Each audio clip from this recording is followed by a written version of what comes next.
Estou aqui para mais uma aula de biologia e o tema da nossa aula são os animais.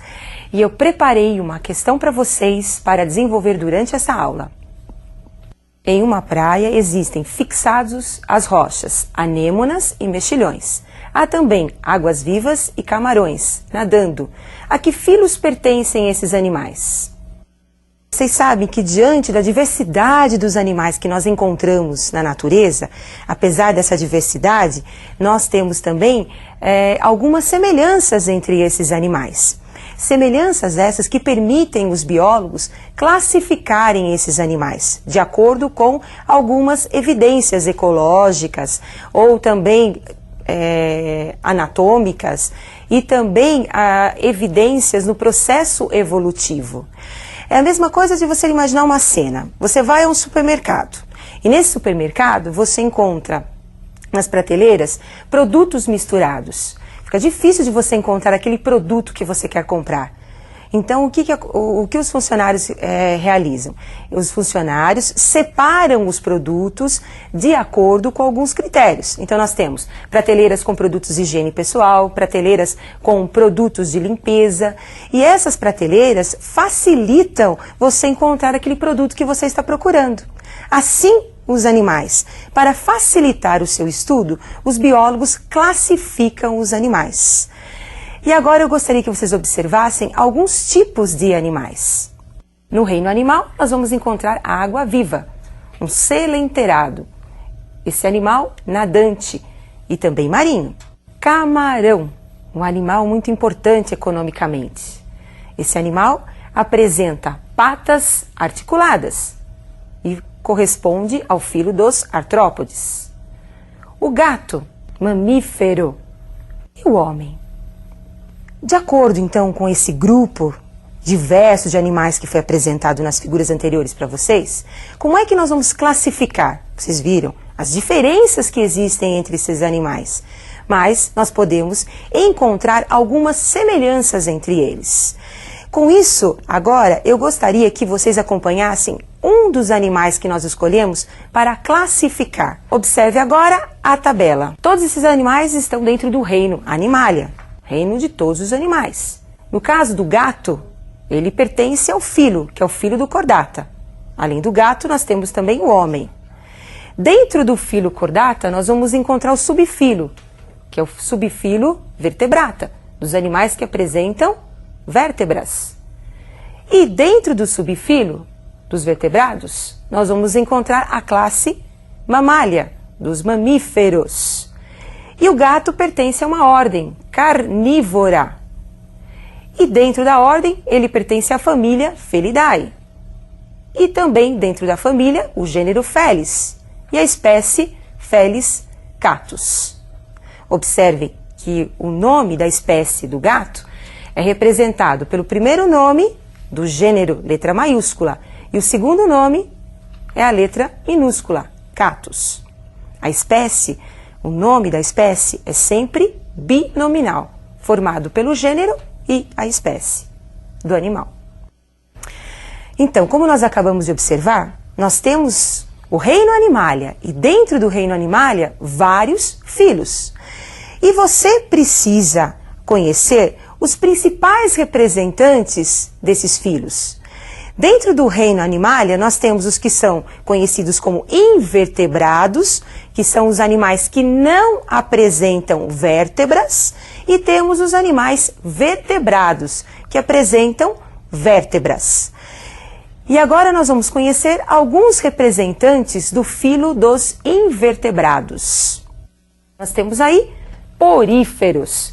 Esse animal tem o corpo em forma de vaso, é um animal marinho. Existem algumas famílias aqui no Brasil que são de água doce, mas a maioria dos animais do grupo dos poríferos são marinhos.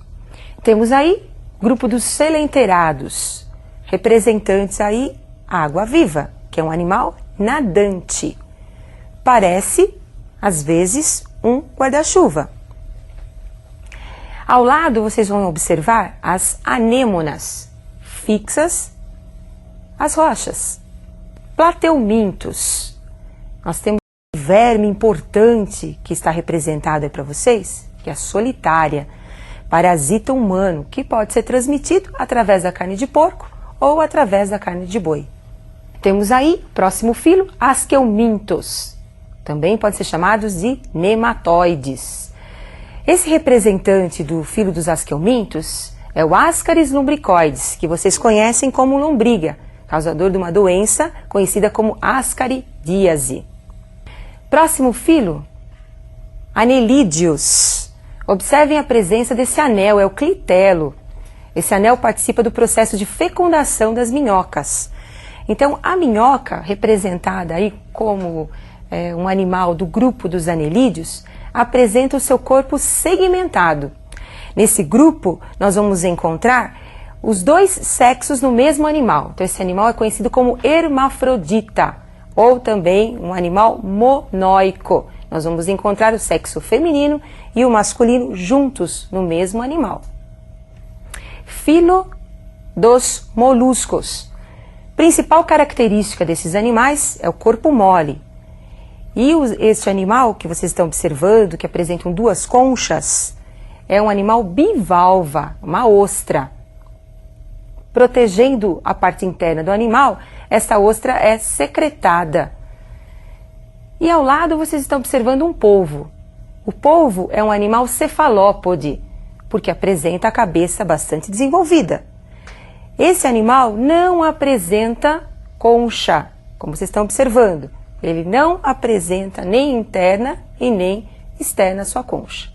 Filo dos artrópodos. Representando aí o filo dos artrópodos, você tem o camarão, que de uma importância muito grande, a parte econômica, e também vocês estão observando o siri. A característica principal desse grupo são as patas articuladas. Esses animais também apresentam um exoesqueleto bem desenvolvido. Nós temos agora o filo Echinodermos, representante a bolacha da praia. Muitos alunos encontram esse animal, bolacha da praia, e confundem com a estrela do mar, mas essa é a bolacha da praia. Outro representante, o ouriço. Esse representante dá para nós observarmos a principal característica dos equinodermos, que é a presença de espinhos cobrindo o corpo do animal. Equino é espinho na pele do animal. Então nós acabamos de estudar os principais representantes dos grupos dos invertebrados.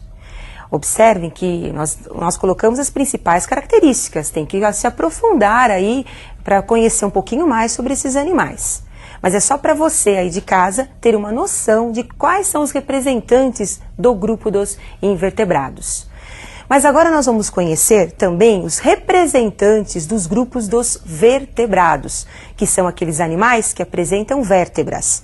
Esses animais estão num grupo maior, que é o grupo dos cordados, que são os animais que apresentam fendas branquiais, apresentam notocorda e apresentam também tubo nervoso dorsal, como é o nosso caso. Observe então os representantes desse grupo. Os cordados têm os protocordados, que são os primitivos. São os animais mais simples, os cordados mais simples. O representante aí é o anfioxo, muito utilizado na embriologia. Os vertebrados nós temos então o ciclostomado. Observe a boca circular desse animal. É um animal marinho que parasita os peixes. Nós temos dentro do grupo dos peixes os que são classificados como cartilaginosos, como o tubarão, a raia e o cação. E nós temos os peixes ósseos, como a sardinha, o lambari. Anfíbios. Esse animal é um animal de transição, onde nós vamos ter a vida aquática servindo apenas para o seu processo de reprodução. E a partir da fecundação na água, nós vamos ter o desenvolvimento larval, que é o girino, e com isso o animal começa a se desenvolver no ambiente terrestre, mas ainda depende da água para o processo de reprodução. Então é um animal que tem uma vida ambígua. Répteis. Então nós temos um representante aí dos répteis, tartaruga. Não podemos esquecer que esse grupo são os primeiros conquistadores do ambiente terrestre. Eles apresentam algumas características como a pele seca, justamente para suportar a temperatura ambiental. As aves, então representando aí as aves, nós temos os animais que apresentam a característica da presença de penas. Esses animais também apresentam uma característica de homeotermia, são animais de sangue quente. Homeotérmicos são os animais cuja temperatura corpórea é constante. Temos os mamíferos, representando os mamíferos, os golfinhos, representando os animais aquáticos. Além dos mamíferos aquáticos, nós temos também os mamíferos terrestres, os mamíferos voadores. A principal característica dos mamíferos é a presença das glândulas mamárias. Esses animais, a fêmea, alimenta os seus filhotes. E também nós vamos encontrar nesse grupo o desenvolvimento da placenta. Então a fêmea abriga os seus filhotes que passam a ser alimentados através da placenta, uma bolsa, mas que nós não encontramos em todos os seus representantes. Por exemplo, o canguru é um animal marsupial. Ele apresenta o marsúpio, que é uma bolsa que envolve o filhote. Assim como o ornitorrinco, que também é um representante do grupo dos mamíferos, não apresenta placenta. É um animal monotremado. Muito bem, então nós acabamos de observar os animais vertebrados e os animais invertebrados. E vocês perceberam a classe ao qual nós pertencemos, que é a classe dos mamíferos, uma classe muito importante. Agora, tem que estudar mais um pouco, porque foram as principais características apenas para vocês terem uma noção geral, né, dos grupos animais. Mas agora nós precisamos responder a pergunta inicial. E agora observe a resolução da pergunta inicial. Em uma praia existem fixados às rochas, anêmonas e mexilhões. Há também águas-vivas e camarões nadando. A que filos pertencem esses animais? Anêmonas e água-viva pertencem ao filo dos selenterados, aqueles animais muito simples que apresentam uma cavidade gástrica e que são nadantes, no caso da água-viva e no caso da anêmona, que é um animal fixado à rocha. Mexilhões pertencem ao filo dos moluscos. São os animais de corpo mole, envolvidos por conchas para proteger a parte interna do corpo do animal. Camarões pertencem ao filo dos artrópodes. Neste filo, nós vamos ter como característica principal as patas articuladas. Com a resolução agora desse exercício, vocês poderão se aprofundar um pouquinho mais nas características dos animais. E eu aguardo vocês para a nossa próxima aula.